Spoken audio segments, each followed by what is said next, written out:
Today, Trump's trip to China. It's the first visit to China by a U.S. president in nearly a decade. Trump is due to meet President Xi Jinping. The U.S. president says he would have, quote, a long talk about Iran, but trade will be the main focus. A trade war, a real war, and a contested island nation. What are the stakes as the world's two superpowers meet? I'm Kevin Hirten, and this is The Take.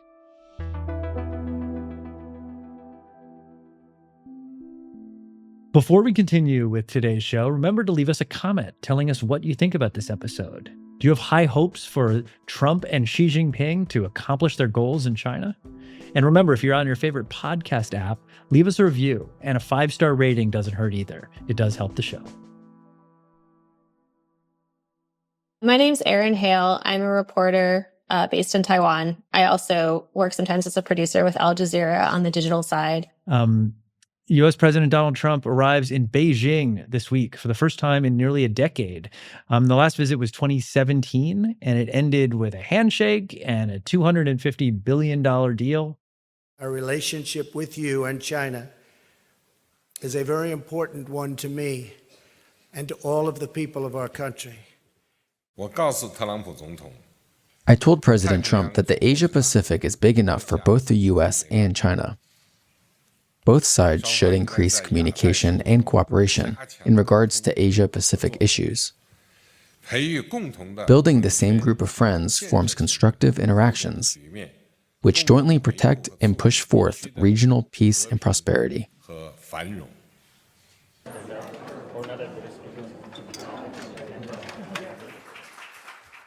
But, fast forward to 2026, and there's quite a lot of water under the bridge, and the stakes seem to have ratcheted up considerably. So what kind of meeting is this actually going to be between these two leaders? This is going to be a very, I think, different summit than the one in 2017. If you remember at the time, Trump was not very far into his first term as president. North Korea was actually one of the dominant issues in U.S.-China relations at that time. And most critically, Trump hadn't started the trade war yet. He had also just thrown a big geopolitical curveball into U.S.-China relations because he had accepted a congratulatory phone call from Taiwanese President Tsai Ing-wen. And that had broken with decades of precedent. That was a big deal. That really upset China. The phone call stirring up tension and concern for China. Beijing today issuing a stern response. President-elect Donald Trump is defending this phone call as congratulatory, while also suggesting and downplaying the notion that this is somehow controversial by suggesting that it was the polite thing to do. And it seemed like it might lead to a big, change in U.S.-Taiwan relations. It didn't, but it was kind of a rocky start for both of them. And so in the first trade war, it's kind of hard to remember as well, just how much 2018, back in 2018, yeah. He was perhaps responding to maybe similar, more legitimate gripes from the U.S. business community, which was about issues like intellectual property theft, these issues with forced technology sharing with Chinese companies. And fast forward a decade later, we just went through a second trade war. It's arguably still going. And this time it was over issues like Chinese fentanyl exports to the U.S. and the U.S.-China trade deficit and greater just U.S.-China competition. So these are sort of much, I think, broader issues. And this time, of course, the trade war was much more extreme. At one point last year, I know so much has happened, it's hard to remember, but China and the U.S. nearly froze global trade with tariffs, right? China's average tariff on our products is twice what we charge them. The initial tariff was 20%. It increased to 34% on Trump's so-called Liberation Day and peaked at 145% after Beijing retaliated in kind. China hit 125% on U.S. goods and also deployed export controls on things like rare earth minerals, which was very scary for the auto industry in the U.S. at one point. That a lot happened. There was a pause in May. And then in October, they agreed when they met in South Korea to a truce for 1 year. So there is a truce in place, which is good. And that being said, I do think Trump is going to go into the meeting with a very positive tone. So there's a lot on the agenda, but the big thing is how to resolve not one, but two wars, right? Correct. There's the war in Iran, and then there's this tariff war. Where did things stand going into the summit? And what do you think, it's sort of the top line ideas both leaders would like to achieve? So I think just regarding tariffs, I think what both sides like to see is that truce extended. That being said, there are still some sector-specific tariffs in place right now that are pretty high on both sides. China has also made use of export controls on rare earths. And so those are materials that are used in the tech industry, in defense, for automobiles. China controls almost the entire market. And some of those are also still in place. So expect those things to come up. Some of Trump's tariffs have been cut down by the U.S. courts. So that's a big curveball that's happening. But the general expectation, I think, from China at least, is they want to have some kind of stable understanding of what tariffs are going to be until the end of Trump's term, because they need to do their economic planning. And as for Trump on paper, I think he wants to show, that he's made deals so he can go into the midterm election cycle on a positive note. So it's been 9 years since Donald Trump's last visit, and China has changed a lot. And you cover this region, this. It's made huge technological strides. It's a leader in green tech, batteries, autonomous vehicles. Can you talk about how China's view of the U.S. has changed and how it's been finding ways to move not just beyond the United States, but kind of sidestep it where possible? Yeah, so I think the biggest sort of change from the trade war was the creation of what's called the China +1 supply chain. This had started before Trump's tariffs, but it really accelerated this move of manufacturing from just China elsewhere. So that's Southeast Asia, that's Mexico, that's other parts of the world. So you have these really big interconnected supply chains now. With products starting in China, they might move around a dozen times, end in China where they're finished and then exported. And this is one of the reasons why this trade war was so devastating. Because, Trump was not just targeting China this time, he was targeting other countries as well with tariffs because of their deficits with the U.S. So he had the potential to really throw things off because manufacturing and production has become just so much more integrated thanks to the first trade war. As for how China views the U.S., China has very long-term consistent policies on how it sees things. Different from the United States, by the way. Exactly. The U.S. goes up and down. I mean, with Trump, it's like every 15 minutes it changes. With Xi Jinping, he's viewing things on these very long horizons. But my understanding is that Xi Jinping views Trump's presidency or the U.S. situation right now is just a sign that the U.S. is on the decline. And the Western model is on the decline. He actually has an expression, the East is rising, the West is declining. He does say that out loud. So I think sort of Trump's chaos actually proves to the Chinese that their system is better than the Western system. Well, let's talk about technology. Because one of the sharpest fronts of the U.S.-China competition right now isn't missiles, it's microchips, which are the engines of this AI arms race we're seeing. This is further complicated by the fact that the largest manufacturer of microchips used for AI is in Taiwan. Yes, they are. Where you sit. Yes. So how do you expect this tech rivalry will shape what we see at the summit? The tech rivalry is going to be, a big part of this event. There's going to be a CEO summit on the sidelines of the meeting, kind of like last time. Elon Musk is going, Tim Cook from Apple is going. They were all on the plane. Yeah. They were all on the plane. All on the plane with Trump. And Jensen Huang from NVIDIA is going. That was a last-minute addition. His company is right in the middle of this rivalry, thanks to its advanced AI chips, which are made here in Taiwan. So over the past few years, the U.S. has tightened restrictions on what kinds of chips and tech can be exported to China because they say they want to slow down, basically, their AI and military development. Yeah. China, of course, isn't like this. The Communist Party has called it a systemic ecosystem blockade recently, which I think is a very interesting term. Interestingly, though, despite all these U.S. restrictions, China has come up with its own solutions, right? They came up with the Huawei Ascend chip. They have really impressive AI models, despite these restrictions, that can run at a fraction of the cost. So this is all going to be DeepSeek. Interestingly, NVIDIA came up with a special chip to sell to China as a way to avoid all these restrictions, but China has actually restricted their imports so far. The Chinese internet regulator has reportedly instructed businesses such as ByteDance, which owns TikTok and e-commerce giant Alibaba, to stop testing the NVIDIA chip. So I'm expecting that Jensen Huang is going to try to smooth this over at least a little bit, during the meeting and try to get more access to the Chinese market. We'll have more with Erin after this break. Okay, so we should talk about the other war now. That's the Iran war, which is putting enormous pressure not just on like the global economy, but also on China's. That's because China gets an enormous amount of its oil from Iran. So China has like skin in the game when it comes to this Iran war, and would love, as all of us would, to see this conflict resolved. So Donald Trump is walking into Beijing to ask President Xi to help make that happen. Like, what is the ask here? What does Trump think that Xi can do for him? So this is a bit tricky. The latest is Trump said he doesn't want Xi's help on Iran. But this being Trump, I expect that will definitely change in the next few days and it will come up. He's previously called for China, among other countries, to push Iran to reopen the Strait of Hormuz. In theory, Beijing is very well positioned to do this because they do have good ties with Iran, as you said. They consider Iran to be a strategic partner. They buy something like 80 to 90% of their oil when the strait is open anyway. So they do have some leverage, in a sense, more than other countries. China has been working in the background since the war began. They apparently helped Tehran to agree to a ceasefire, but they've largely been hanging back from the spotlight. And this is because China is a very different kind of superpower than the US. They have a longstanding policy of non-interference in other countries' foreign affairs, mainly because they don't want other countries commenting on stuff like Taiwan, Hong Kong, Tibet. Yeah. But they obviously do not want this war to continue. So they want to be seen mediating. They do want to play that kind of role.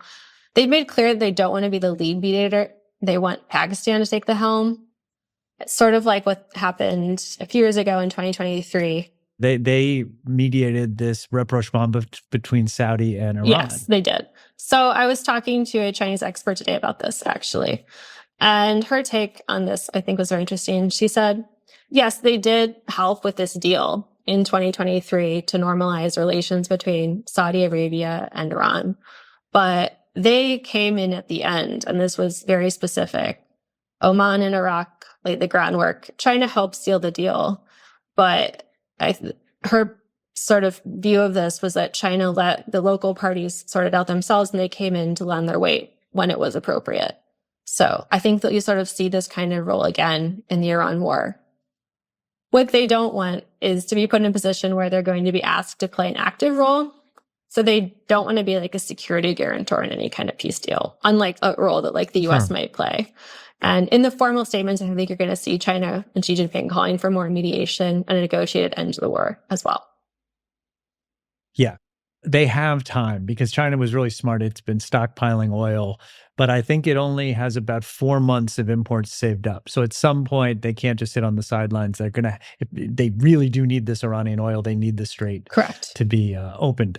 Okay, so moving on, another thing that is definitely going to be on the topic, we touched on this in terms of AI, but there's going to be more discussions about Taiwan. Yes. And just for people who don't know, reunifying Taiwan with the Chinese mainland has been the dream of every Chinese leader since the Civil War ended in 1949. The U.S. has a historical allyship with Taiwan that dates all the way back to that period. But with Washington kind of bogged down in Iran, it does appear that President Xi senses he might have some leverage here with Trump and will ask for some policy concessions. Is that what you're hearing too? Yes, that seems to be the consensus, that Beijing will definitely push Trump on Taiwan. Just to recap, they consider Taiwan to be a core interest, and U.S. support for Taiwan to be interference in its internal affairs is nothing new. The U.S. has been purposely vague about its policy on sort of Taiwan's political status since it cut off its ties with Taipei in 1979. It recognizes that China claims Taiwan, but it does not officially comment on that. And it's also pledged to help Taiwan defend itself, but doesn't say what this would mean during a conflict, like will they send troops or not. And this is called strategic ambiguity. I say this because what's less ambiguous is that the U.S. does sell arms to Taiwan, and that's what's going to come up in the meeting. The U.S. Congress has pre-approved a $14 billion arms package, according to some senators, that needs Trump's sign-off and for him to notify Congress. And this is where it could get complicated. Trump has said that arms sales could be on the agenda with Xi Jinping, and this has raised questions in turn of whether he's going to entertain Xi Jinping's position on this arms sale. Will he move forward or not? Because Xi Jinping says so and tells him not to. If he did this, I mean, it would be a really big deal because it would go against a policy that's been in place since Reagan, known as the Six Assurances, that the U.S. does not consult China on arms sales to Taiwan.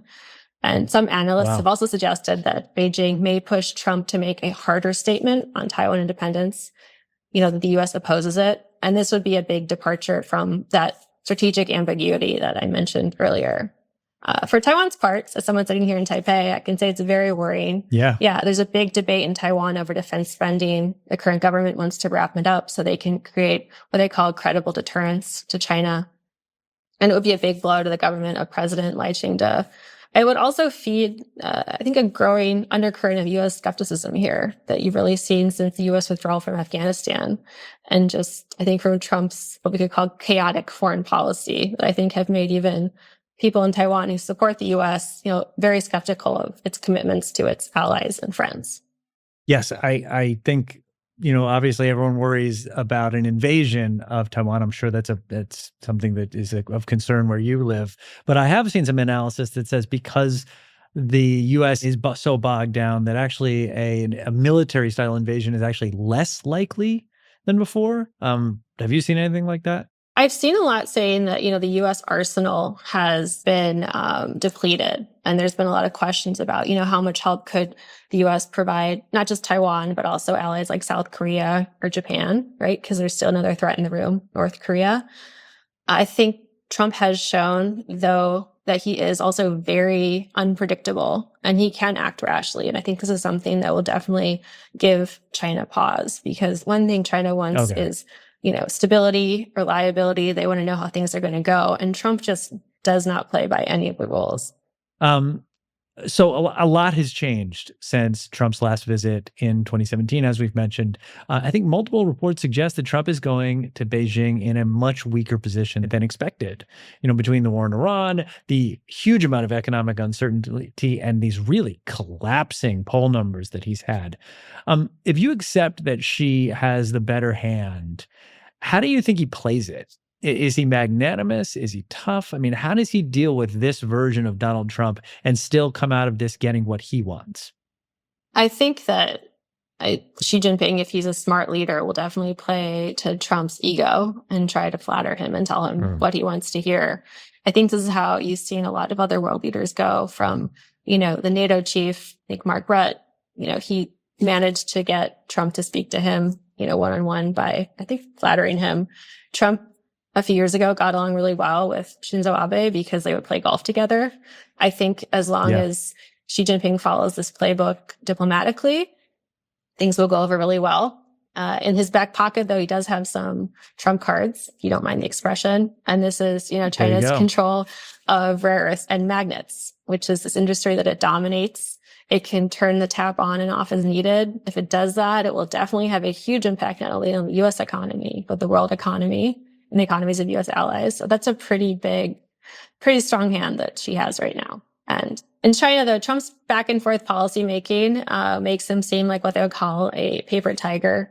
And I think this just really goes back to even back in 2017 when Trump in his early days suggested he would revisit the one China policy after taking that call from President Tsai Ing-wen, only to back down. And he's followed this pattern, over and over again. So I think he's seen as kind of a weak actor in some ways by the Chinese, even if he is very unstable and unpredictable. And he's always talking about his great relationship. I get along very well with him. It's almost always a thing he says. I wonder how the Chinese react to that. Because I can't imagine Xi cares at all about his personal relationship with Donald Trump. Yeah, I definitely agree. The Chinese leadership, it's very, very formal. Everything is very orchestrated. I remember during the Obama years, I think one of the U.S. ambassadors showed up at the airport wearing a backpack, I think in a t-shirt, and that just set off, I think, what was a very tricky relationship between the U.S. ambassador to China and the Beijing government because he wasn't following protocol. And protocol is always very important. That being said, I think they'll definitely give Trump what he wants, try to be friendly and engaging. They have a lot of social activities planned as well. There's going to be a banquet. Banquets. Yeah, banquets. It's always banquets. Last time they saw Peking opera together, they toured the Forbidden City. So there's going to be a lot of, I think, FaceTime between Xi Jinping and Trump as well. Oh, sounds great. Okay, so last question, and maybe the most important one. It is important to temper our expectations. These summits often have these lofty goals and they have these big photo ops. But when Air Force One finally pulls out of Beijing airport and flies back to Washington, how are we going to know that this actually meant anything? Do you have any predictions for us? Maybe something that's a short-term small ball win we might see, and maybe a big one, something that might shock the world. I think just based on what happened last time, this is a very good question. I was reading some of the coverage from a couple of years ago. I think they're going to announce a flurry of deals. There's going to be a lot of dollar signs. It'll sound exciting, but I think the details will probably prove to be more telling. You're going to see a lot of phrasing, like they're going to commit to think about something. I remember when they came up with those like $260 billion of deals, Bloomberg did a big analysis and they're like, actually, most of these deals were already in the works, right? So Trump just likes a headline. I think the long-term impact of this will be actually felt in Taiwan. Yeah. I think it could accelerate a lot of U.S. skepticism here, regardless of what, Trump says about the arms spending, what he agrees to. The U.S. Congress can still block him or, have its own say, but I think it will show them that the U.S. is a very unpredictable partner, even if it's the only partner they really have right now.